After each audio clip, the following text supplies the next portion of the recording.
কি তোমরা একটু অখুশি না? একটুও কি তোমরা শোকাক্রান্ত না?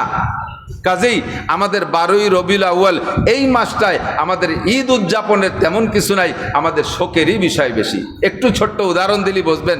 আপনি আপনার সন্তানটা জন্ম নিয়েছে, আপনি একদম সচেতন মানুষ, পয়সাওয়ালা মানুষ, সামাজিক মানুষ, সামাজিকতা রক্ষার্থে এই জামানায় অনেক কিছু করে। সন্তান জন্ম নিলে ওই সন্তানের জন্ম তারিখ ঠিক রাইখা প্রত্যেক বছর ওই তারিখে কেক কাটে। বাংলাদেশে আসেন একটা সুন্নত জারি হয়েছে না, সন্তানের জন্মদিবস উপলক্ষে কেক কাটা কি সুন্নাত?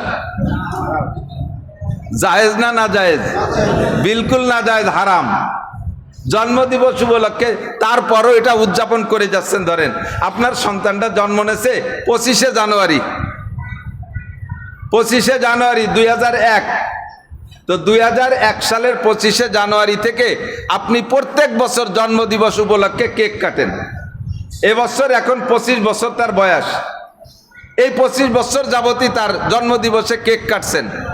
এই বছর ছেলেটা 25শে জানুয়ারি অ্যাক্সিডেন্ট করে মারা গেছে। 25শে জানুয়ারি এই বছর 25 বছর বয়সের মাথায় এসে ছেলেটা অ্যাক্সিডেন্ট করে মারা গেছে। আপনি আগামী যে জানুয়ারি আসতেছেন, এই জানুয়ারির 25 তারিখে আপনি কি জন্মদিবস পালন করবেন না শোক দিবস করবেন? বুঝতে পারি নেই। ওই তারিখ কিন্তু তার জন্মদিবস, 25 বছর কেক কাটছেন। সামনেবারের জানুয়ারির 25 তারিখে আপনি কি কেক কাটবেন না কলিজা কাটবেন?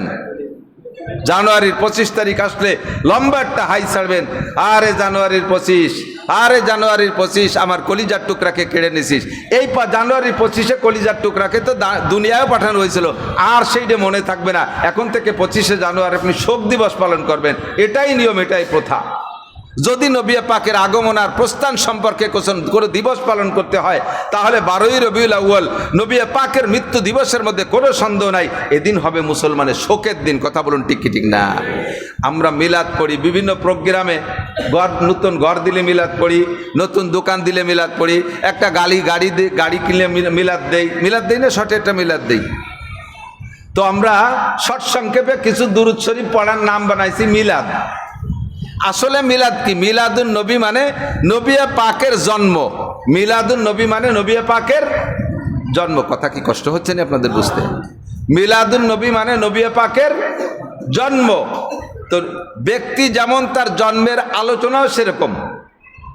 আমাদের নবী এমন নবী যার মিলাদ আর জন্ম বৃত্তান্ত বলতে গেলে একেবারে আদম আলাইহিস সালাম, বরঞ্চ তারও আগের থেকে যদি কিছু থাকে কোরআন কিতাবে, সেখান থেকে আলোচনা শুরু করা লাগে। ব্যক্তি যেমন তার আলোচনা, জন্ম আলোচনা সেরকম। সমাজে এরকম মানুষ আছে না? বড় মানুষ আছে না? আমাদের বিচারপতি সাহেবের যদি ইন্তেকাল হয় কোনোদিন, যে সময় হবে, তারপরে তার মরসিয়া আলোচনা করতে গেলে সে ব্যক্তি যেমন তার জীবনী আলোচনাটা সেরকম হবে। আর এই রাস্তাঘাটে ঘুরে ফিরে বেড়ায় পাগল ছাগল কতটা পথে বুড়ি মুড়ি থাকতেছে, ওর কোনো জন্মবৃত্তান্ত কিসা আলোচনা চলে নাকি? যদি কেউ জানে তাহলে সেইভাবে 2-4 কথা কয়। তা আমার নবী যেমন তার জন্ম কিসসার আলোচনাও সেরকম। বলতে গেলে আদম আলাইহিস সালাম থেকে, তার আগের থেকে শুরু করা লাগে। হযরত আদম আলাইহিস সালাম বলেন, নবী পাক বলেন, আনা নবিয়্যুন ওয়া আদামু বাইনাল মা'i ওয়াত তিন। তোমরা আমার জীবনের কোন সময় থেকে আলোচনা শুরু করবা? আমি তখনও নবী যখন আদম আলাইহিস সালাম মাটি আর কাদার মধ্যে ছিল। যে সময় আদমের অস্তিত্ব আসে নাই, পানি আর মাটির মধ্যে ছিল, সে সময় আমি নবী। বলেন না সুবহানাল্লাহ। একদিন হযরত ফাতেমা রাদিয়াল্লাহু তাআলা আনহা জিবরিল আলাইহিস সালামকে দেখে ফেলাইছে। জিবরিল আলাইহিস সালাম বেশিরভাগ দেহিয়ায় কালবি রাদিয়াল্লাহু তাআলা আনহুর রূপে আসতেন। তো ওই দিন আসার পরে ফাতেমা এটা জিবরাইলকে দেখে চিনে ফেলাইছে। চিনেই সালাম দিয়ে বলতেছে, আসসালামু আলাইকুম, ছোট কাকা কেমন আছেন? আমাদের গ্রাম্য বাংলায় কি কয়? দুদু কয় না ছোট চাচারে? ধরে এনে কয় দুদু কেমন আছেন? তো ছোট কাকা আর দুদু কয়াতে হযরত জিবরিল আলাইহিস সালাম একটু মনক্ষুণ্ণ হয়েছে, একটু বেজার ভাব। তো ওই বেজার চেহারা নিয়ে হুজুরের সামনে গেছে, জি আসি বলো, আলহামদুলিল্লাহ আসি বলো। তো হুজুর বলতেছেন, জিবরাইল একটু বেজার ঠেকতেছে, কোনো অ্যাক্সিডেন্ট হয়েছে নাকি? তো জিবরিল উচিতবাদী উনি বলে দিয়েছে, আমার এই ফাতেমা ছোট কাকা কয়। তো ছোট কাকা মানে কি? আপনি আমার চেয়ে বয়সে বড় আর আমি আপনার চেয়ে ছোট। তো ফাতেমা কি বুঝে আমারে আপনার চাইতে ছোট মনে করে, বয়সে ছোট মনে করে ছোট কাকা কইল, আমি তো হিসেব মিলেই পারতেছি না, এর জন্য মন খারাপ। তো হুজুর বললেন, জিবরাইল আপনার বয়স কত? তো বয়সের তো আমার ই নাই, ওই যে জন্ম নিবন্ধন তো আমার হাতে করা নাই, আইডি কার্ডও নাই, এমনি একটা ঠুয়ো হিসেব আমার মনে আছে। ঠুয়ো হিসাব কি? কয় পূর্ব আকাশে একটা তারকা আমি উঠতে দেখতাম ৮০,০০০ বছর পর একবার ওঠে। কত বছর? ৮০,০০০ বছর পরে একবার ওঠে তারকাটা। এই তারকাটাকে আমি ৮০,০০০ বার উঠতে দেখছি। জিবরাইল কয়, আমার বয়স কতটুক আমার মনে নাই, হিসেব আপনি মিলেই নেন, একটা ঠুয়ো হিসেব। পূর্বাকাশে যেই তারকাটা ৮০,০০০ বছর পরে একবার ওঠে, ওরে আমি ৮০,০০০ বার উঠতে দেখছি। তাহলে কোন আমার বয়স কত? আর আপনার বয়স তো ওই যে কয়দিন মক্কায় জন্ম নিলেন, তারপরে মদিনায় কয়দিন আসলেন, সব মিলাইয়ে কয় বছর? ৬০ বা ৬০ হয়েছে। এর মধ্যে আমার ফাতেমা কয়, ছোট কাকা আপনি সে হিসেবে আমার চেয়ে বয়সে বড়, কোন হিসেবে আমি তো মিলিতে পারতেছি না। তো হুজুর বললেন, আপনি এই তারকাটা কতবার দেখছেন? ৮০,০০০ বার। শেষবার দেখার টাইম কি সামনে রয়েছে না পিছে চলে গেছে? শেষবার যে উঠবে, শেষবার উঠবে যে ৮০,০০০ বছরের মাথায় তো একবার উঠবে, তো শেষ ৮০,০০০ বছরের মাথায় যে উঠবে এই টাইমটা কয় বছর আগে চলে গেছে, তো উঠতেছেন। আমি খালি পূব আকাশে দেখি যে ৮০,০০০ বছরের মাথায় তো উঠবে, তা ওঠে না কেন? তো হুজুর বললেন, একটু পিছিয়ে আসেন। পিছে নিয়ে আমার জামা উঠান, গেঞ্জি তোলেন। জামা উঠাইছে, গেঞ্জি তুলছে, উঠে পিঠের দিকে তাকায়। এই মহরে নবুয়াত এটা জিবরিল নিজেই লাগাই দিয়ে গেছে হুজুরের পিঠে, হুজুরের পিঠে লাগাই দিয়ে গেছে। এবার কয়, দেখেন তো সেই তারকাটা দেখা যায় নাকি? যখন পিঠের থেকে কাপড় সরাইছে, মহরে নবুয়াত চকচক করে উঠছে। জিবরিল আল্লাহু আকবার করে চিৎকার মেরে বলে, আল্লাহু আকবার, আল্লাহে হাজা হুয়া, আল্লাহু আকবার। এই যেই সেই তারকা, কন্যা সুবহানাল্লাহ, এই যেই সেই তারকা যেটা আমি পূর্বাকাশে দেখতাম। তো হুজুর বলেন, ৮০,০০০ বছর পুড়িয়ে গেছে আকাশে উঠার টাইম। এর ফাঁকে আল্লাহ তাআলা তারকাটাকে দুনিয়া আমার পিঠে পাঠিয়ে দিয়েছে। আমি সেই তারকা ছিলাম। যেই তারকাকে আপনি ৮০,০০০ বার উঠতে দেখছেন, আমি সেই তারকা। আল্লাহু আকবার। তো এবার বলতেছেন জিবরাইলকে, হুজুর বলতেছেন, জিবরাইল আপনি কতবার দেখছেন? আমি ৮০,০০০ বার দেখছি। আপনি দেখা শুরু করারও আগে আমি ৮০,০০০ বার উঠছি।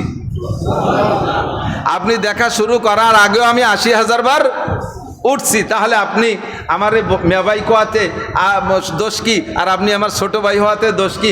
আমার ফাতেমা আপনারা একটু দুদু কইছে, তাতে রাগের কি আছে? নবী পাকের আলোচনা কোন জায়গা থেকে শুরু করব?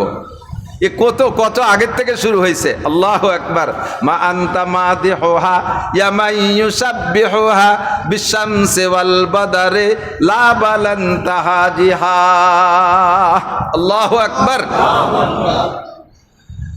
নবী আলাইহিস সালাতু ওয়াস সালামকে যদি আল্লাহ পাক না পাঠাইতেন, আমাদেরকে পাঠাইতেন না। বলেন সুবহানাল্লাহ। লাউলাহুমা খালাকাল আফলাকা খালিকুহা লাউলাহুমা খারাজাল ইনসানু মিন আদামি। তো মোটামুটি মানব জগৎ শুরু হয়েছে যেখান থেকে, সেখান থেকে বলা যায় আমার নবী হযরত আদম আলাইহিস সালাতু ওয়াস সালাম থেকে মানুষের মাধ্যম দিয়ে আসা শুরু হয়েছে। কারণ দুনিয়ায় যত মানুষ সৃষ্টি হয়েছে, প্রথম মানুষটার নাম কি? মানুষ হিসেবে দুনিয়ায় মানুষ বডি হিসেবে আসছেন, সেই মানুষটা প্রথমটার নাম কি? ডারউইনের মতবাদ হিসেবে বান্দর না আদম আলাইহিস সালাম? আমরা আওলাদে আদম, আমরা আওলাদে বান্দর না। কতক্ষণ আমরা কি আওলাদে আদম? ইয়া আইয়ুহান নাসু তাকু রাব্বাকুমুল্লাযী খালাকাকুম মিন নাফসিন ওয়াহিদা ওয়া খালাকা মিনহা যাওজাহা বাত্তা মিনহুমা রিজালান কাসীরা ওয়া নিসাআ ওয়াত্তাকুল্লাহাল্লাযী তাসাআলুনা বিহি ওয়াল আরহাম ইন্নাল্লাহা কানা আলাইকুম রাকীবা। কোরআনে কারীমের মধ্যে আল্লাহ পাক বলেন, ইয়া আইয়ুহান নাস, হে জগতের মানুষ, ইত্তাকু রাব্বাকুম, তোমরা তোমাদের ওই রবকে ভয় পাও, আল্লাযী খালাকাকুম মিন নাফসিন ওয়াহিদা, যে আল্লাহ তাআলা গোটা দুনিয়ার সমস্ত মানুষকে সৃষ্টি করেছেন, আরো যারা আসবে সবাইকে বানাবেন। তার সূচনা হলো একটি মাত্র মানুষ, তিনি হলেন হযরত আদম আলাইহিস সালাতু ওয়াস সালাম। আর তার থেকেই তার স্ত্রীকে বানাইছে। এবার ওয়াখালাকা মিনহুমা রিজালান কাসীরা ওয়া নিসাআ, এই দুইজনের থেকে আল্লাহ তাআলা বহুত পুরুষ আর বহুত নারীকে সৃষ্টি করেছেন। তো আমাদের নবীও মানুষ। বলেন আমাদের নবী, একটু বলেন আমাদের নবী, আবার বলবেন না আমাদের নবী। নবীকে আমরা যদি নূর বলি তাহলে ফেরেশতাদের কাতারে চলে যায়। নবীকে যদি আর একটা বলি, আগুন বলি, তাহলে জিনদের কাতারে চলে যায়। আর নবীকে যদি আমাদের মানুষ বলি, তাহলে আমাদের মতো আমাদের মানুষ, আমাদের বংশের দাম বাড়ে। কথা কোন ঠিক ঠিক না? আর আল্লাহ পাক নিজেই বলেন, লাকাদ জাআকুম রাসূলুম মিন আনফুসিকুম, তোমাদের মাঝে একজন রসুলকে পাঠিয়েছি তোমাদেরই মধ্য থেকে। আল্লাহ বলেছেন নবীকে পাঠাইছেন কাদের মধ্য থেকে? আমাদের মধ্য থেকে, ফেরেশতা গোষ্ঠীর থেকে না, জিন গোষ্ঠী থেকে না, অন্য কোনো প্রাণী জগৎ থেকে পাঠান নাই। আমাদের নবীকে আমাদের থেকেই পাঠিয়েছেন।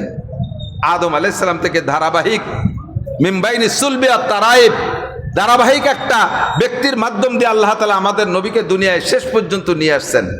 তো সব কিসসা বলতে, আদম পর্যন্ত বলতে গেলে বছরের পর বছর রাখবে নবী পাকের মূল মিলাদ পড়তে। সংক্ষিপ্ত মিলাদ একটা খাদের থেকে শুরু করি।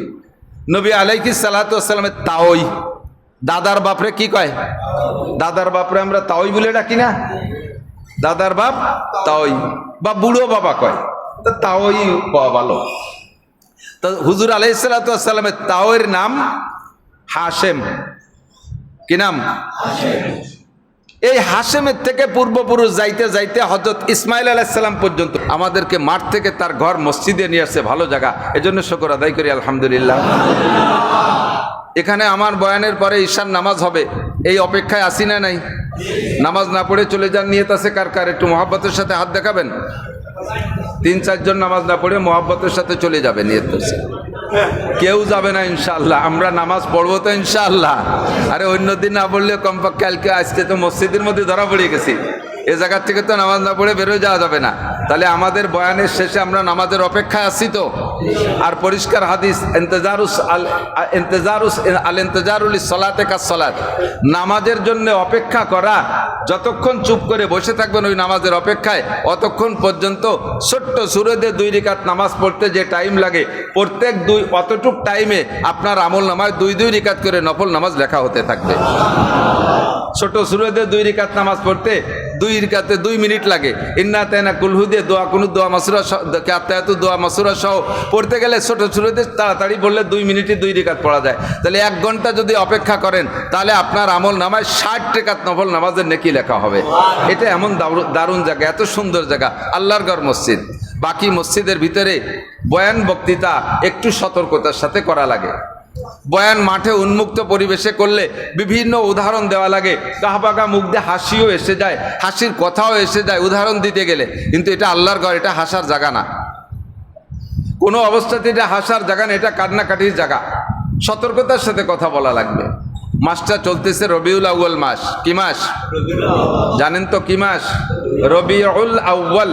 রবিউল আউয়াল আরবিতে 12 মাসের একটা মাস। মুহররম সফর 3য় মাস, আরবি বছরের 3য় মাসের নাম রবিউল আউয়াল। এই মাসটা আমাদের সকলেরই জানা আছে।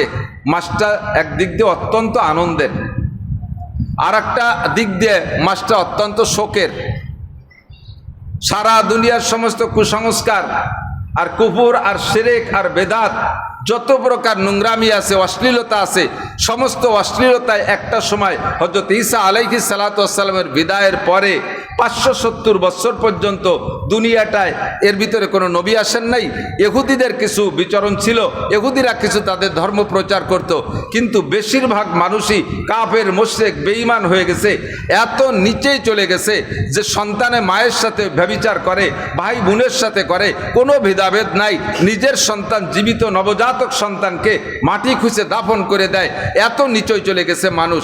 সেই মুহূর্তে আল্লাহ পাক বিশ্বনবী মুহাম্মদুর রাসূলুল্লাহ সাল্লাল্লাহু আলাইহি ওয়াসাল্লামকে এই মাসে দুনিয়ায় পাঠিয়ে সমস্ত কুসংস্কার, সারা দুনিয়ার সমস্ত নোংরামিকে দূর করে অন্ধকারকে তাড়িয়ে দিয়ে নবী পাক হিদায়াতের নূর জ্বালানোর জন্য আল্লাহ তাআলা তাকে দুনিয়ায় এ মাসে পাঠিয়েছিলেন। এজন্য আমরা বলবো না আলহামদুলিল্লাহ? এদিক দিয়ে আমাদের একটা আনন্দেরও বিষয়, শকরেরও বিষয়, ঠিক তো? আবার 63 বছর পর্যন্ত নবী নবুয়তি করার পরে 63 বছর হায়াতের শেষে 23 বছর নবুয়তি করেছেন, 40 বছর স্বাভাবিক জীবনযাপন করেছেন জন্মের পর থেকে নিয়ে। টোটাল 63 বছর হায়াত অতিবাহিত করার পরে আবার এই মাসে নবী পাক 12ই রবিউল আউয়াল আল্লাহ পাকের ডাকে সাড়া দিয়ে দুনিয়ার থেকে চলে গেছেন আমাদেরকে এতিম করে। তো নবী আলাইহিস সালাতু ওয়াস সালামের আগমনে আমরা বেজার না খুশি? একটু বলবেন, বেজার না খুশি? যে পরিমাণ খুশি ছিলাম হুজুরের আগমনে, হুজুরের ইন্তেকালে, তার চাইতে কম না বেশি আমরা দুঃখিত? বেশি দুঃখিত না? হুজুর আমাদেরকে এতিম করে রেখে গেছেন। হুজুর যখন জন্ম নিয়েছেন তখন খুশি ছিল পরিবারের সদস্য, পরিবারে যারা ছিল তারা কয়েকজন খুশি। সারা দুনিয়ায় তো কেউ জানে না যে ইনি বিশ্বনবী। তার জন্মের উপরে সারা দুনিয়ার মানুষ আনন্দ করে নাই, মাত্র পরিবারের সদস্য কয়েকজন দেখে খুশি। সবচাইতে বেশি খুশি ছিলেন হুজুরের অত্যন্ত মহাব্বতের চাচা আবুল আহাব। আবুল আহাবের কাছে নবীর জন্মের খবর পৌঁছাইল। আবুল আহাবের বান্দি, নাম তার সুয়াইবা। এই সুয়াইবা যে বলতেছে, মালিক আপনার মরা ভাই আব্দুল্লাহর স্ত্রী আমেনার গর্ভে একটা সন্তান জন্ম নিয়েছে, আমি মিথ্যেবাদী হব না, আমি মিথ্যেবাদী হব না যদি এভাবে বলি যে আদম সন্তানের ভিতরে আজও পর্যন্ত এমন পরিপূর্ণ সন্তান আর জন্ম নেয় নাই। আমি এ ব্যাপারেও মিথ্যাবাদী হব না যদি কিয়ামত পর্যন্ত ভবিষ্যৎবাণী বলে দেই যে এমন সন্তান আর দুনিয়ায় জন্ম নেবে না। সুয়াইবা যে কথাটা বললেন এ কথাটা সত্য না মিথ্যা? এমন একটা সন্তান আপনার ভাবি জন্ম দিয়েছে। সুখবর শুনে আবুল আহাব হাতের আঙ্গুল দিয়ে ইশারা দিয়ে কয়, সুয়াইবা তুমি আর বান্দি থাকবা না, তুমি আজকে থেকে আজাদ হয়ে গেলে। তারে এই আঙ্গুল দিয়ে ইশারা দিয়ে আজাদ করে দিয়েছে। এরপরে 40 বছর নবী জন্ম নিয়েছেন সোমবারে। এই সোমবারের থেকে নিয়ে প্রত্যেক সোমবারে 40 বছর পর্যন্ত আবুল আহাব নবী পাকের জন্মদিবস পালন করত। প্রতি সোমবারে সোমবারে জন্ম নিয়েছে। শেষ দিক যাইয়া সে তো নেতাও ছিল, কুরাইশদেরকে বলে দিয়েছে আমার ভাতিজা মোহাম্মদ এর জন্ম উপলক্ষে আনন্দ করতে হবে। এর জন্ম উপলক্ষে আমাদের জন্মদিবস পালনার্থে প্রত্যেক কুরাইশ পরিবারে স্বর্ণের পেয়ালায় বাতি জ্বালাইতে হবে। প্রতি সোমবারে সন্ধ্যাকালে স্বর্ণের পেয়ালায় বাতি জ্বালাবা মোহাম্মদের জন্মদিবস উপলক্ষে 40 বছর পর্যন্ত। বলতে চাইছি এটা যে পরিবারের সদস্য কয়েকজন, হুজুরের দাদা ছিলেন খাজা আব্দুল মুত্তালেব, হুজুরের চাচা ছিলেন আবু তালেব, হুজুরের চাচা আরো যারা ছিলেন এরা, হুজুরের মা ছিলেন, হুজুরের দাদিরা ছিলেন, এরাই মাত্র খুশি ছিল। কিন্তু হুজুর যখন ইন্তেকাল করলেন তখন কি পরিবারের ওই কয়জনে কাঁদছে নাকি আরো লাখ লাখ মানুষে কাঁদছে? লক্ষ লক্ষ মানুষে কাঁদছে, বিশ্ব কাঁদছে, ফেরেশতারা কাঁদছে, জিনরা কাঁদছে, গোটা মখলুক নবী পাকের ইন্তেকালে কাঁদছেন, ঠিক কিনা? তাহলে এ মাসে নবীর আগমনের জন্মের কারণে আমরা যতটা খুশি তার চাইতে বেশি শোকাক্রান্ত নবী পাকের ইন্তেকালের কারণে, ঠিক না? কিন্তু আমাদের ভিতরে ইতিহাসকে বিকৃত করে আজকে নবীর জন্মদিবসও 12ই রবিউল আউয়াল, মৃত্যু দিবসও 12ই রবিউল আউয়াল ধরে নিলাম হিসেবে বলছি। সেই জন্ম দিবসে মৃত্যু দিবস একই দিনে মৃত্যু, আমাদের মৃত্যু দিবসের শোকটাকে চাপা দিয়ে সেই দিনটাকে আমাদের আনন্দ উদযাপন করায়। এই খবর যদি নবী পাকের কাছে ফেরেশতারা পৌঁছায় যে আপনার মৃত্যুতে দেখেন আপনার বাঙালি উম্মত কত খুশি, তারা জশ্নে জুলুস করছে, তারা আনন্দ করতেছে, এদিন তো নবীর জন্ম, এদিন তো নবীর জন্ম, আবার সেই দিন নবীর মৃত্যুটাকে লুকাই দিয়া জন্মটাকে ভাসাই দিয়া আর সেই জন্ম উপলক্ষে আমরা জশ্নে জুলুস করতেছি। এই খবর নবী পাকের কাছে গেলে কষ্ট পায় নবী যে আমার মৃত্যু